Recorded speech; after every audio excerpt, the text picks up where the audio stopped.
নতুন একটা ব্লগে তোমাদের সবাইকে স্বাগত।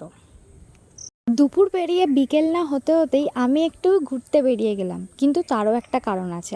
বলে না যে প্রত্যেকটা জিনিসেরই ছোট্ট ছোট্ট একটা কারণ থাকে। তো আজকে এই ঘুরতে যাওয়ার পিছনে একটা ছোট্ট একটা কারণ আছে, সেটাও তোমাদেরকে বলবো। তার আগে চারিদিকের অসাধারণ আকাশের সুন্দরতা তোমরা একটু দেখে নাও। যখনই ঘুরতে বেরোতাম বেশিরভাগ সন্ধেবেলা বেরোতাম। এই দুপুর পেরিয়ে বিকেলবেলাটা যে একটা 4:30 সময় একটা সুন্দর রোদের আভা, আর তার মধ্যে এত সুন্দর আকাশের মধ্যে ছোট্ট ছোট্ট ভিন্ন ভিন্ন মেঘের শাড়ি, ভীষণ ভালো লাগে। ছোট ছিলাম ঠিক যখন এই সময়টা স্কুল থেকে বন্ধুরা একসাথে দল বেঁধে বাড়ি ফিরতাম, ঠিক একটা বাড়ি ফেরার একটা আনন্দ, আবার স্কুল থেকে ছুটি হওয়ার যে পরের দিন বন্ধুর সাথে আবার দেখা হবে কিনা, ও আবার স্কুলে আসবে কিনা, এরকম একটা আবেগের মধ্যেও মিশে থাকা, সেই সব কিছু নিয়ে এই মুহূর্তটা আমার কাছে বেশ ছিল। এখন বেশি মনে হয়, তখন হয়তো খুব বিরক্ত লাগতো, ভালো লাগতো না স্কুল জীবনটা। কিন্তু আজকে আমরা যতই যা বলি, আজকে আমরা বিশেষ করে ছেলেদের থেকে মেয়েরা ভীষণ মিস করি এই জিনিসটা। কারণ প্রতিটা দিন বাড়ির মধ্যে রান্না খাওয়া করতে করতে আর যেন ভালো লাগে না। অনেক কিছু ভালো না লাগলেও যেমন প্রতিটা দিন আমাদের কিছু না কিছু মেনে নিতে হয়, তেমনই ভগবান ঠিক আমাদের পাশে একজনকে পাঠিয়ে দেয় আমাদেরকে ভালো রাখার জন্য।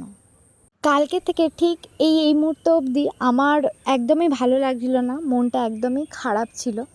কিন্তু এই মুহূর্তটা, এই যে ঘুরতে যাওয়ার একটা মুহূর্ত, খুব ভালো লাগে। কার না ঘুরতে যেতে ভালো লাগে, কিন্তু এই মুহূর্তটা আমার যেন একটু বেশি ভালো লাগছে। এই যে তোমাদেরকে বলছিলাম যে কিছু একটা কারণ থাকে ঘুরতে যাওয়ার পিছনে, সেই কারণটা আমি তোমাদেরকে এখন বলবো। তার আগে বলি যে এই যে এত সুন্দর একটা জায়গা, এই জায়গাটা আমাদের বাড়ি থেকে মিনিমাম ওই 1 থেকে 1.5 ঘন্টা রাস্তা হবে, কিন্তু খুবই ভালো। এবার তোমাদেরকে বলি আমার ঘুরতে যাওয়ার পিছনে কারণটা কি। কালকে আমাদের খুব ঝগড়া হয়ে গেছিলো, তারপরেই আমি কথা বলা বন্ধ করে নেই। ঠিক আগে বিয়ের আগে আমি এমনই করতাম, ওর সাথে ফোনে খুব ঝগড়া করতাম, আর জানি ঝগড়া যদি করি তাহলে আজকে আমার সাথে ঠিক দেখা করতে আসবে।